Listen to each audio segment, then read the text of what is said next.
亲爱的朋友们，你们有没有这样的感受？人到了咱们这个年纪，一场原本不算什么的感冒咳嗽，动不动就能拖上好几周，反反复复不见好。甚至有时候明明没受凉，没感冒，可就是觉得胸口闷闷的，气总是不够用，嗓子眼里也痒痒的，时不时就想咳上两声。别人听了可能就说一句：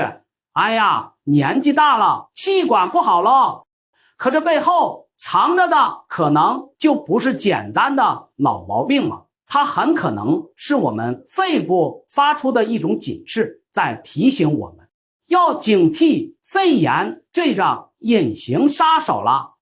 为什么这么说呢？您可千万别小瞧了这事。咱们最新的数据就告诉我们，50岁以上的朋友们，一旦不幸感染上肺炎，它发展成重症的风险可比年轻人要高出整整5倍还要多。尤其是在那些病毒比较活跃的时候，咱们中老年朋友更是成了肺炎特别容易盯上的目标。这就像咱们的身体用了几十年，很多零件自然而然就会有些磨损，呼吸系统的功能也就不像年轻时候那么强劲，肺部清理那些不好的东西的能力会下降。再加上咱们很多人可能本身就有些高血压、糖尿病这类老毛病，身体的底子就没那么足了，一旦遇到肺炎，抵抗力就会显得有些力不从心，很容易就往严重了发展。那是不是就没办法呢？当然不是。告诉大家一个天大的好消息，只要我们能科学的进行预防，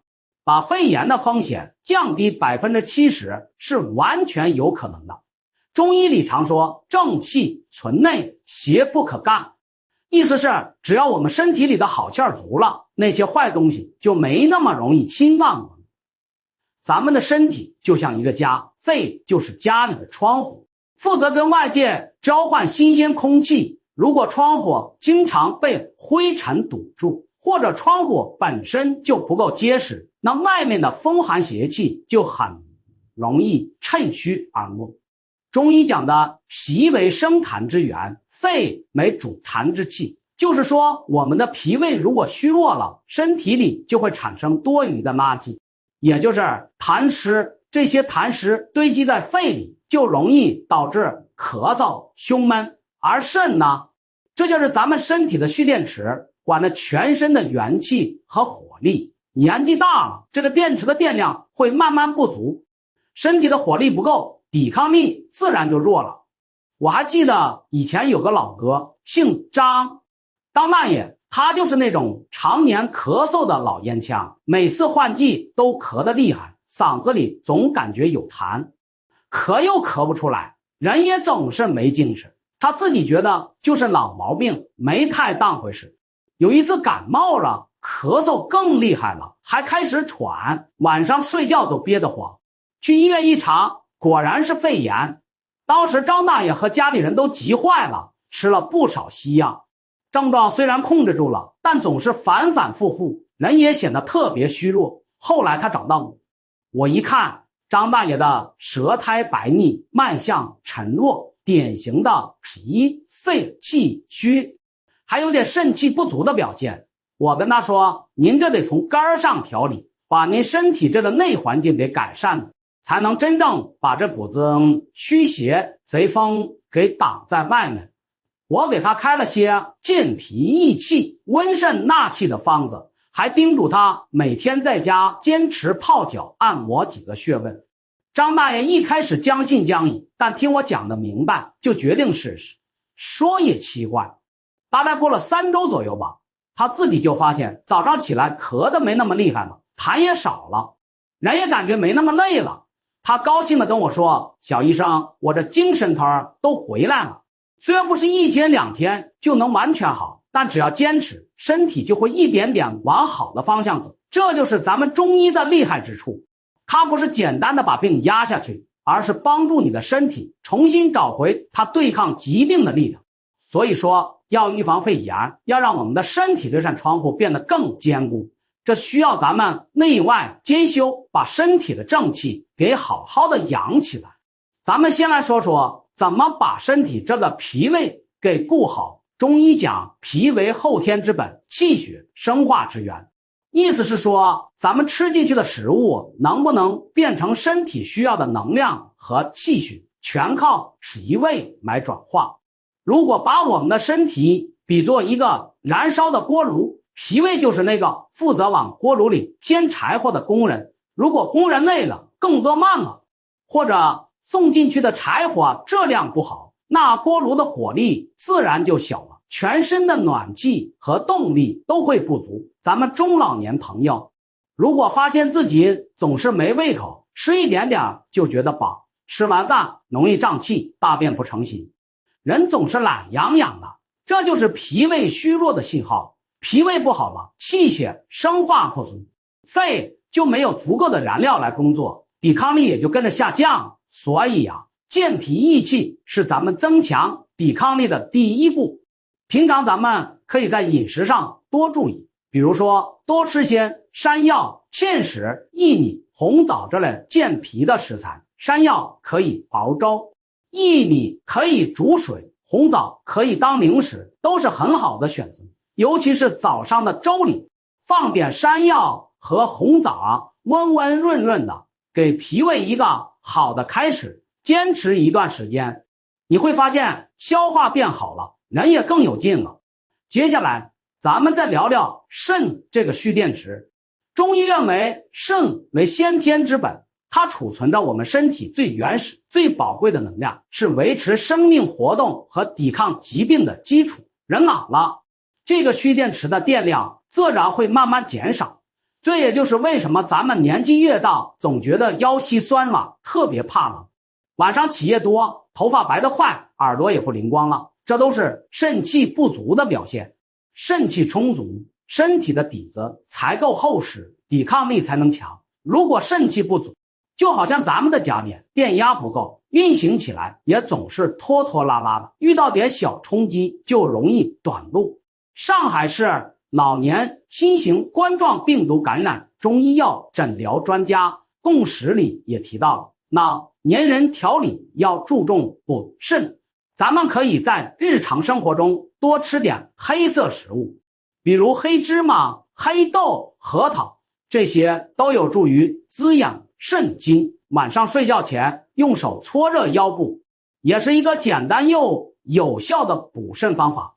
因为腰部是肾脏的所在，经常搓搓能温补肾阳，帮助提升身体的活力。再有就是咱们的肺了，中医里把肺叫做焦脏，顾名思义就是它特别娇嫩，不喜欢干燥，也不喜欢湿邪，它就像一个精密的过滤器，负责把外界的新鲜空气吸进来，再把身体里的浊气排出去。如果肺功能弱了，或者被一些垃圾堵住了，就容易出现咳嗽、气喘、胸闷这些问题。就像家里那扇窗户，如果被灰尘堵住了，或者玻璃有点破裂，那室内空气就不好。外面刮点风，下点雨，就容易漏风漏雨。咱们很多人平时可能嗓子有点干，或者咳出来的痰总是黏黏糊糊的，这就是肺阴不足或者有痰湿的信号。这个时候咱们需要做的就是润肺化痰。比如说咱们可以把新鲜的梨子去核切块，加上一点点冰桃和几朵银耳，慢火炖煮成银耳雪梨羹，滋润效果非常好。平时喝水的时候也可以泡几片陈皮，陈皮有很好的理气化痰、健脾燥湿的功效，对咱们的呼吸系统很有帮助。另外咱们还得说说肝的作用。中医讲肝主疏泄，它就像身体里的一个交通警察，负责疏通全身的气血运行，让它们畅通无阻。如果肝气不疏，比如咱们平时爱生闷气，脾气比较急躁，或者总是觉得胸口胀闷、两肋胀痛，晚上睡不好，这都可能是肝气郁结的信号。肝气不畅，气血运行就会受阻，免疫力自然也会受到影响。这就像城市里的交通，如果指挥不当，路面堵塞，那整个城市的运行效率就会下降。咱们可以通过一些简单的方法来疏肝理气，比如每天花上几分钟深呼吸几次，把胸中的郁闷之气呼出去。平时可以泡点玫瑰花茶，玫瑰花有很好的疏肝解郁作用，气味芳香，喝起来也能让人心情愉悦。最后咱们说说温阳扶胀。阳气啊，就是咱们身体里的热量和驱动力，就像家里的暖气和发动机，阳气足了，身体就暖和，抵抗力也强，不容易生病。特别是咱们中老年人，阳气会慢慢衰弱，所以很多人都会觉得手脚冰凉，特别怕冷，精神不振，这就是阳气不足的表现。阳气不足，身体的防御力就会下降，那些外来的寒邪、湿邪就更容易侵犯。所以温阳扶正就是给身体添把火，让它暖和起来，增强抵抗。咱们可以在家里常用艾叶，有很好的温经散寒作用，或者用生姜切片煮水喝，生姜性温，有发散风寒的功效。坚持这样做，您会发现身体渐渐变得暖和了，精神也好了很多。听我说了这么多，可能您会想，那有没有什么简单又管用的办法，能让我们每天都能坚持呢？当然有，我给大家推荐2套日常调理的方案，您可以在家试试看。第一套，咱们来泡一杯护肺强身茶，咱们可以准备一点黄芪，大概10克左右，枸杞子5克左右，陈皮3克左右。这几样东西都是咱们日常生活中比较常见的药材。黄芪呢是补气的好手，能帮助咱们提升身体的抵抗力，让肺气更足。枸杞子呢可以滋补肝肾，明目养血啊，让咱们的身体底子更扎实。陈皮呢能理气健脾，燥湿化痰，对咱们的脾胃和肺部都有好处。这3味药材放在一起，就能起到补气健脾、增强肺功能的作用。具体的做法也很简单，先把这些药材简单冲洗一下，然后放到杯子里，用大约300毫升左右的开水冲泡，盖上盖子，焖个10分钟，等水温稍微凉一点就可以喝了。这个茶呀，最好是在早上或者上午喝，因为黄芪补气，如果晚上喝可能会让人精神太好，影响睡眠。它特别适合那些平时总是觉得气短乏力，动不动就出汗，容易感冒或者咳嗽总是拖很久的朋友。但如果您现在正处于感冒发烧的急性期，或者身体有比较明显的热象，比如嗓子疼、口干舌燥、小便黄赤等等，那就暂时不建议喝了。另外，脾胃特别虚寒，容易腹泻的朋友，陈皮的量可以少放一点。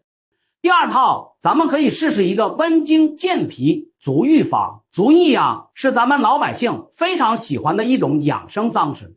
它通过温水泡脚，加上一些药材的温热作用，能帮助我们疏通经络，促进血液循环，还能很好的缓解疲劳。咱们可以准备几片生姜，大概10片左右，拍扁，再准备一小把艾叶，大概10克到15克，抓一把红花5克左右。生姜有温中散寒的作用，艾叶能温经止痛、散寒除湿，红花呢有活血化瘀、通络止痛的功效。这3样合在一起泡脚，能很好的温暖咱们的身体，改善手脚冰凉的状况，还能健脾助眠。做法也很简单，先把生姜、艾叶和红花放进锅里，加入大约2升的清水，大火煮开之后转小火再煮10分钟，然后把药液倒进一个深一点的泡脚盆里，再根据个人情况加入适量的热水，调整到自己觉得舒服的温度，水面最好能没过脚踝，然后就可以舒服的泡上15到20分钟。这个足浴啊，最好是选在晚上临睡前泡，泡完之后身体暖暖的，特别有助于睡眠。它特别适合那些平时手脚总是冰凉，晚上睡不好觉，或者肠胃总是不舒服，容易拉肚子，早上起来觉得身体有点沉重的朋友。但如果您脚上有伤口，或者有严重的糖尿病足，或者有比较严重的心脏病、高血压，特别是饭后马上泡脚，就要特别注意，一定要咨询医生，不要盲目使用。另外，泡脚的时间不要太长，水温也不要过热，以免出汗过多，反而耗散了阳气。泡完脚后，一定要把脚擦干，注意保暖。您可能会问，那我怎么知道自己是不是适合这些方法呢？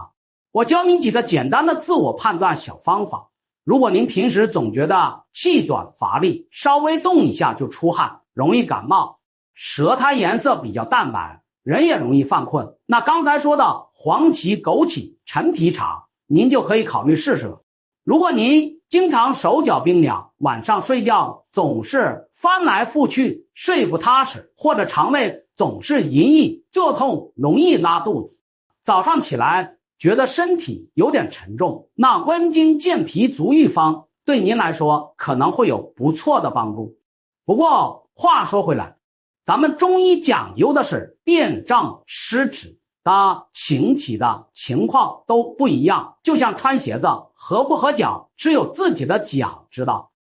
别人用着好的方法，不一定就完全适合你，千万不要盲目跟风，照搬照抄。咱们身体的调理就像种庄稼，得看季节，看土地，看种子，还得看您的具体情况。如果您不确定自己到底适不适合，或者想知道更个性化的调理方案，可以随时在评论区留言，告诉我您的具体情况，我来帮您看看，给您一些建议。就像咱们的老朋友，他陪伴了我们几十年，为我们遮风挡雨，现在他发出一点点小信号，咱们就得重视起来，好好爱护他。每一次微小的改变，身体一点点变好，就是我们最大的进步。健康才是咱们晚年最宝贵的财富。如果您觉得今天说的这些对您有帮助，或者您身边也有经常咳嗽总觉得累的亲戚朋友，请一定把这段内容转发给他们。您的一次分享可能就能帮助一位亲友远离肺炎的威胁，多一份健康保障。您有没有类似的经历呢？在评论区打下调理这2个字，我来看看您适合什么方法。也把这段视频发给那个经常喊累的亲人，别让他忽视身体发出的信号。咱们一起把健康的生活过得有滋有味。